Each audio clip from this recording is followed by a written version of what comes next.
Today, the latest weapons, coupled with the fighting skill of the American soldier, stand ready, on the alert all over the world to defend this country, you, the American people, against aggression. This is The Big Picture, an official television report to the nation from the United States Army. Now, to show you part of the big picture, here is Sergeant Stuart Queen. Our story today is about the American soldier in France. Perhaps it seems strange, then, that I introduce it by pointing to a port on the North Sea, the German city of Bremerhaven. Today, most American troops and supplies are channeled through Bremerhaven, the main supply port for United States forces in Germany. A quick look at a map reveals why. The Bremerhaven port of entry makes for a short supply line. But a look at the map shows something else about the Bremerhaven supply line, too. Its closeness to potentially hostile forces to the east. In a word, its vulnerability. It was for this reason that a second supply line had to be established on a standby basis. For the location of this supply line that could be put into instant operation in the event of emergency, there was no better place, no other place, than our longtime ally, France.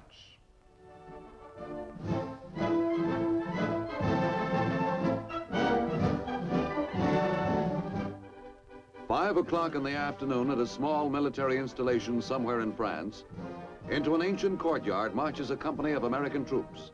It is retreat, the traditional ceremony at sunset, when the day's work done, the flag is lowered. Two flags fly overhead, the red, white, and blue, and the tricolor of France. And now a unit of French troops is drawn up at attention as the standards of two allied nations are slowly drawn down.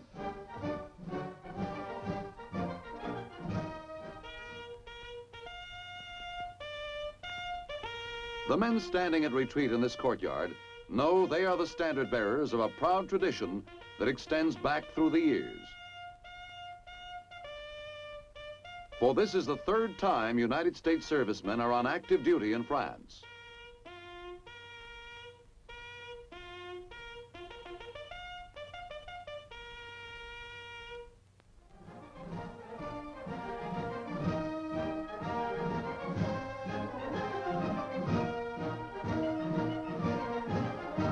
The first time in World War I, 2 million American soldiers spearheaded a mighty force that drove out the German invaders.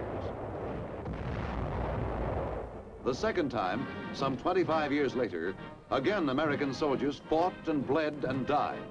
And who can forget the French welcome when victory was won?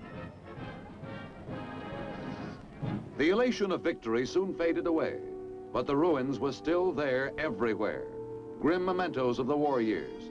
And the French were left to pick up the pieces.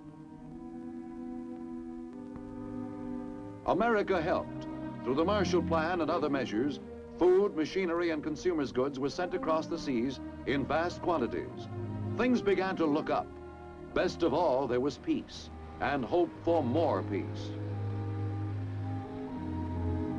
Then all at once in 1949, Berlin was blockaded by the Russians. America quickly countered with a gigantic airlift. Night and day, supplies were shuttled in. The blockade failed, but it pointed up the need for alternate supply lanes. 1950, war in Korea. Enemy prisoners gave evidence communists were only paying lip service to peace, further reducing our faith in Russian intentions. Obviously, preparation for defense against aggression was a must. And to Western Europe, where a look at a map affirms France's strategic importance, American troops were sent in increasing numbers.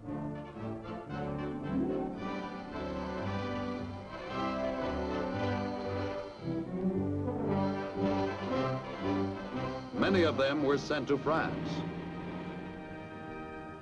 Now our presence in France is something special for a military organization, as special as the unique monuments and buildings that connote La Belle France to all the world.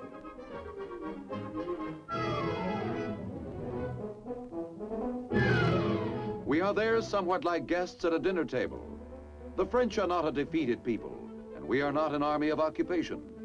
We are in France because of their recognition of the need for cooperation in military defense against any possible aggression.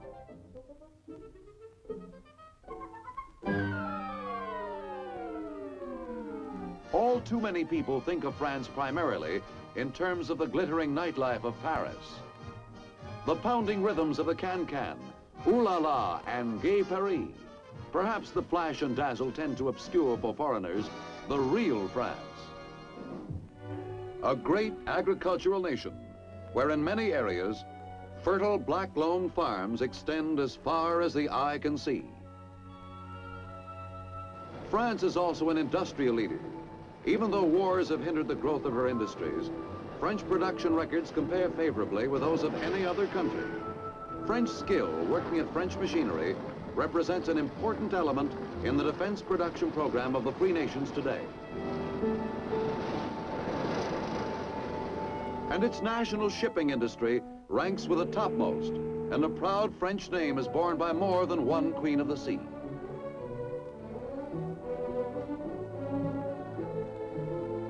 France may not have many supermarkets, and the pace of life may tend to be a bit slower than in our own land. But this is a great country, still one of the world's powers, with 42 million freedom-loving people who are with us in any future crisis. Working closely with their French comrades in arms, some Americans stationed in France are assigned to duty with NATO, the North Atlantic Treaty Organization.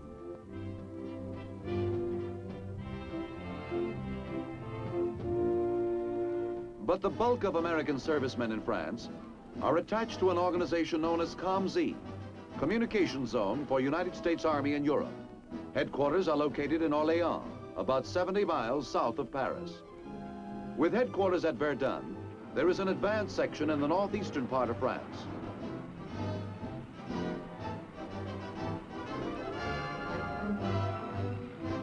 At La Rochelle in southwestern France, there is a base section. All told, 25 installations stretch across the heart of France from the coastal ports to the German border.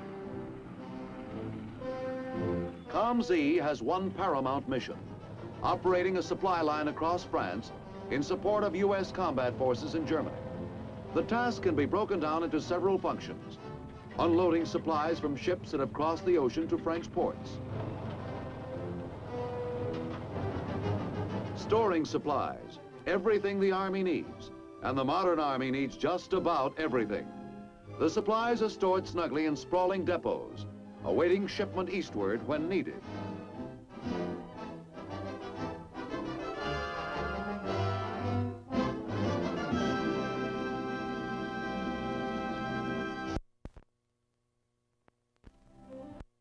Unloading supplies, storing supplies, and maintaining them in tip-top condition. This is another key job performed by the men of COMZ, or French civilian employees under their supervision. Materiel is regularly examined. If in good condition, back it goes into stock. If not, if it has rusted or become obsolete, corrective action is promptly taken. Take a typical grenade maintenance section, for example. At the refusing area, grenades whose fuses have deteriorated from age and weather are made active again by the insertion of new fuses. Elaborate safety precautions are taken. After the fuse is set lightly in the grenade, it is placed on a cradle in a protective box, and with a few turns of a handle, the new fuse is tightly screwed into the grenade within the protective box.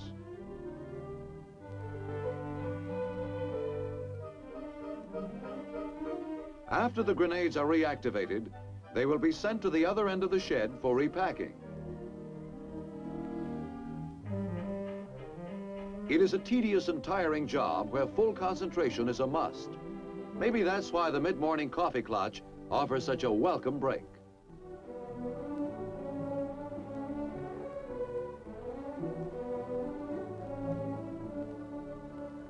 Yes, supply maintenance means work, as is indicated by the piles of 5-gallon gasoline cans which dominate the landscape of many COMZ depots.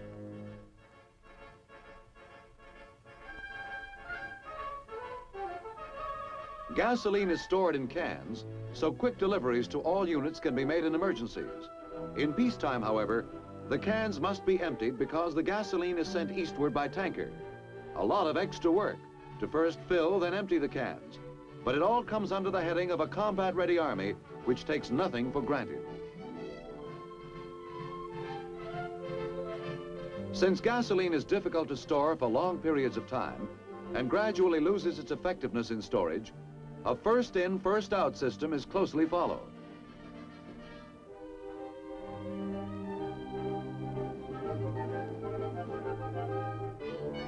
All kinds of tests are conducted on fuel products, their containers, and methods of storing.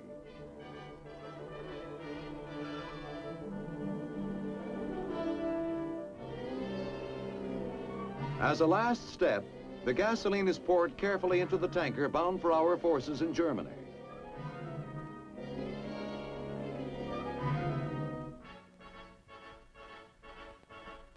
Most COMZ supplies are carried across France into Germany by freight car and truck, and dispatchers are always busy final checking the shipments.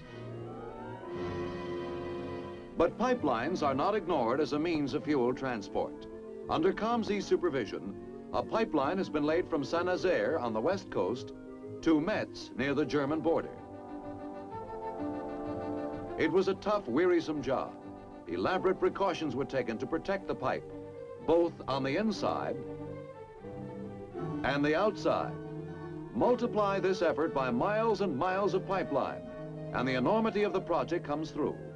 Hot, sticky tar allows the impregnated craft paper to take hold firmly, protecting it from the elements, ground abrasions, or underwater conditions, depending on the locale of the pipe section.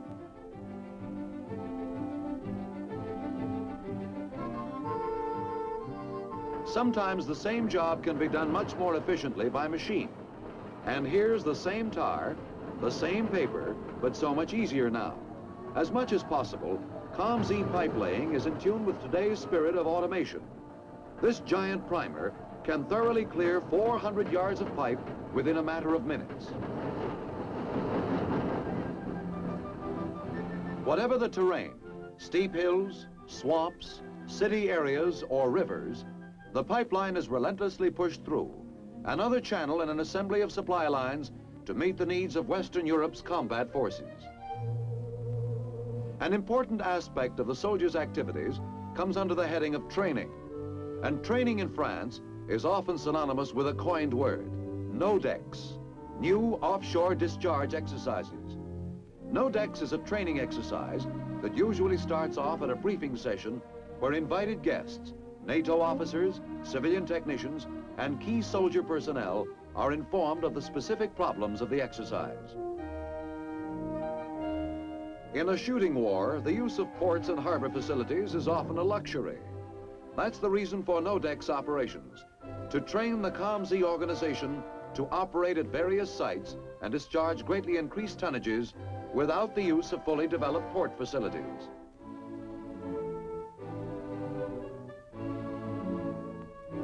Small but surprisingly rugged boats of shallow draft move the tonnage from the offshore ship onto shore. It is both a training of men and a rigid test of the equipment used by the men.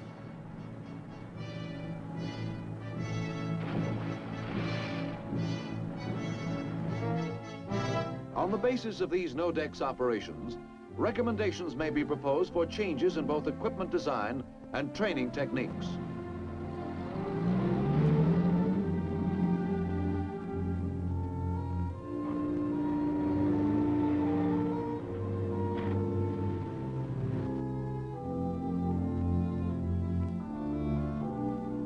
A new type of rough terrain forklift gets a heavy workout as NODEX puts it through its paces.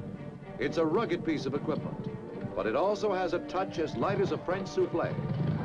And since a big part of its job is depositing boxes of explosives here, there, and everywhere, gentleness is a virtue.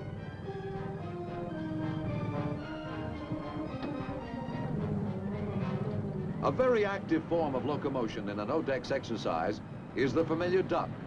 As the duck moves into shore, it is guided to prearranged positions on the beach.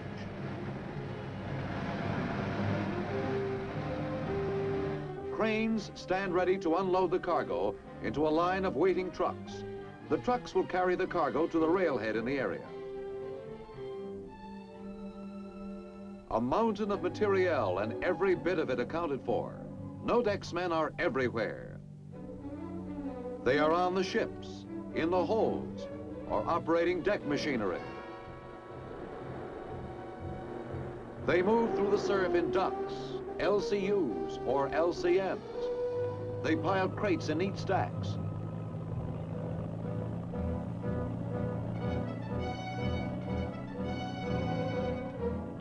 They work the cranes to load up the freight cars as quickly as possible so the railhead will not jam up.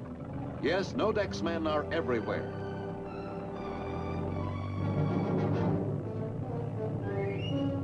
The Nodex exercises usually last 4 to 6 weeks without much relaxation except for an occasional bull session. When there's a moment to spare, the soldier likes nothing better than resting those weary bones and getting some shut-eye. Yes, Nodex, with more than a month of sustained practice in moving cargo across the beaches to our forward troops, is strictly all work and no play. Whatever his duties, every soldier is fundamentally a fighting soldier. Throughout COMZ, bivouacs, hikes, firing exercises, and obstacle courses are frequent activities, all designed to toughen the men and keep them tough. All enlisted men and officers must pass physical fitness tests annually. A top-grade fighting man who is ready for anything, who knows soldiering from A to Z. That's one way to describe the COMZ soldier. Looking at the neat barracks, it's easy to forget that only a few years ago, conditions were nowhere like this. Since French property could not be commandeered, some camps were literally rooted out of forests and swamps, and are today healthy and comfortable places to live, work, train, and worship. Food is served in comfortable, cheery surroundings, and an honest effort is made to make the 3 per day necessity of eating less a need and more a pleasure.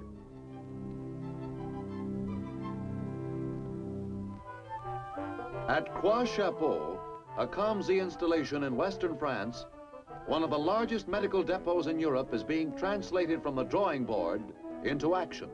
It will contain a 1,000-bed hospital and many other medical facilities. As fast as a section of the new installation can be erected, it will be put into operation.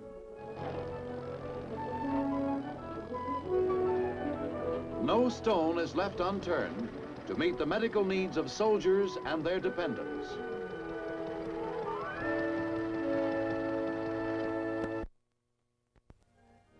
Dependents, wives and children have accompanied many COMZ soldiers to France. Usually soldiers living with their families find billets in French homes which they rent for the duration of their tour of duty. The housing shortage in France is acute, and sometimes the arrangements are not exactly ideal, but it's far better than the family being separated.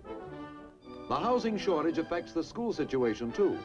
Since American families have to take accommodations where they can find them, children often live miles and miles from the schools they attend, so they have quite a commuting problem.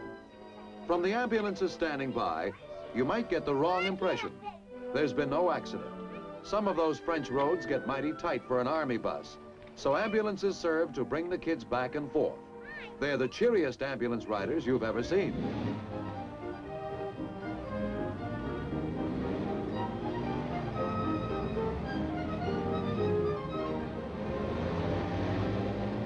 Every spring, the outdoor athletic season starts in earnest, with many a pleasant hour pegging that baseball around. In the fall, football and basketball take over. COMZ teams often meet French competition in elimination tournaments. While basketball is a more recent game in France than in our own country, the French team, here in the dark shorts, usually makes up in zeal what it lacks in polish, and our men have to hustle for every basket. And after the game, congratulations all around. Whatever side wins, score 1 for better French-American relations. One can hardly walk through a street in France, certainly one cannot live there, without partaking of that national institution, the Sidewalk Cafe.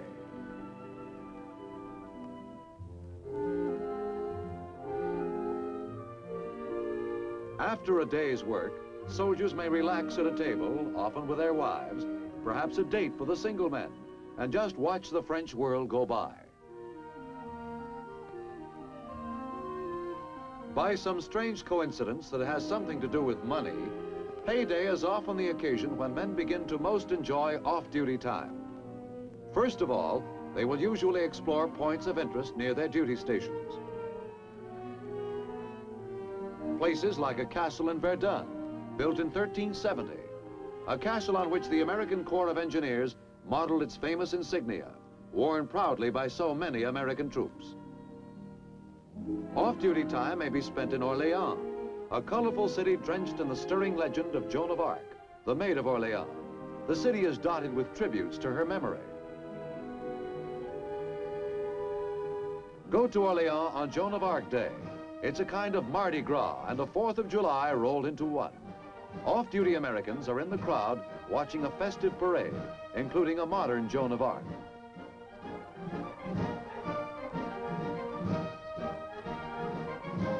There's a French band as brassy as one of our own, beating it out for the marching men of France.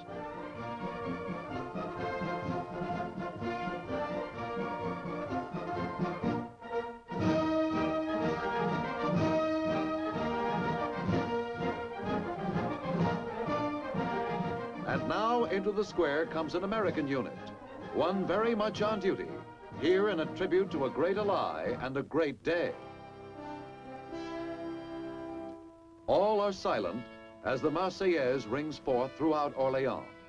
And then, into the heart of town, yes, and into the hearts of Frenchmen who line the streets, march the men of Comzy, paying their respects to the memory of Joan of Arc. The parade is over, but the festivities continue on throughout the city. An off-duty soldier may very well run into a street carnival. He feels right at home, the same music, the same kind of kids having a great time, the same atmosphere of fun and frolic, and they even have many of the same kind of rides as the carnivals back home. So why not go all out in one of the midget hot rides? And there are always beaucoup souvenirs to send home to mother and dad. But when it comes to a furlough, a stretch of time off time, the soldier in France will always head for Paris. There's no end of sights to see. Left bank or right bank. The soldier in France will do the town from top to bottom, and no better place to start than the top of the Eiffel Tower. Luckily for him, he won't have to climb. There's an elevator on hand to speed him upward.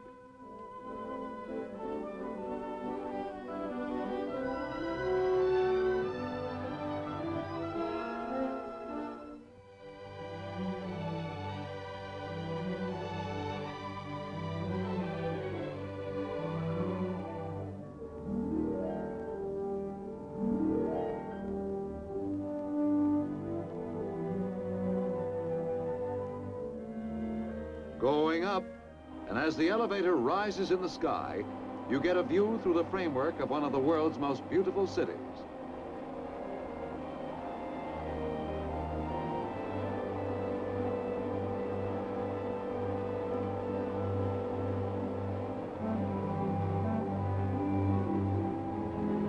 The view stays with you on the way down, and it will stay in your memory a long, long time.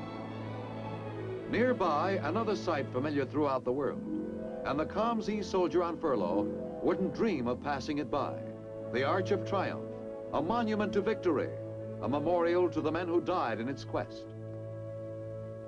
His leave over, back to duty. Whatever his rank, from general to private, the soldier in France is not only assuring a line of communication to our troops, he is working side by side with his French ally.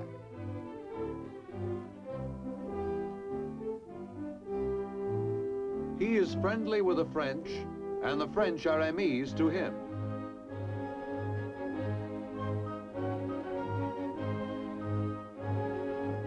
For the men of Comzy realize that this part of their job, working with the French, is an extremely important one.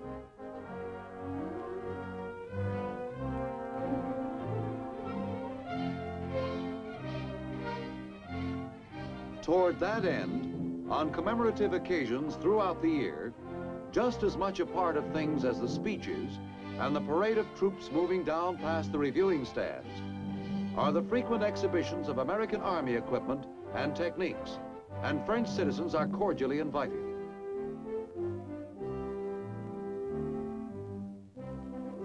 A model of a bridge, especially when a youngster walks carefully, very carefully across it, may seem a long way from COMZ's basic business, but it is all part of the all-out effort to maintain close, friendly, sympathetic relations with French people who are not only interested in our techniques, but in our welfare as well.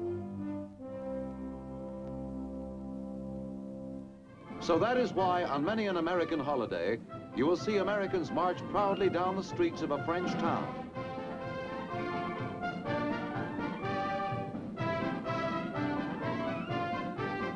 And you will see French people, young and old, watching with respect and a sense of pride.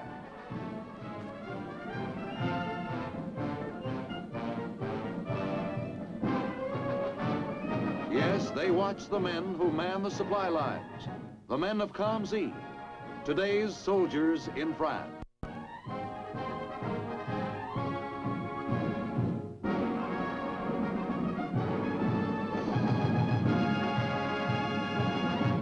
That is why our soldiers are in France today, to provide the strength that will help the Western nations repel any hostile attack on free Europe.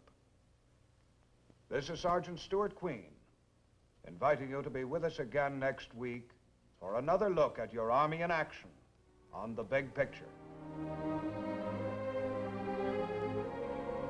The Big Picture is a weekly television report to the nation on the activities of the Army at home and overseas. Produced by the Army Pictorial Center, presented by the United States Army in cooperation with this station. You too can be an important part of the big picture.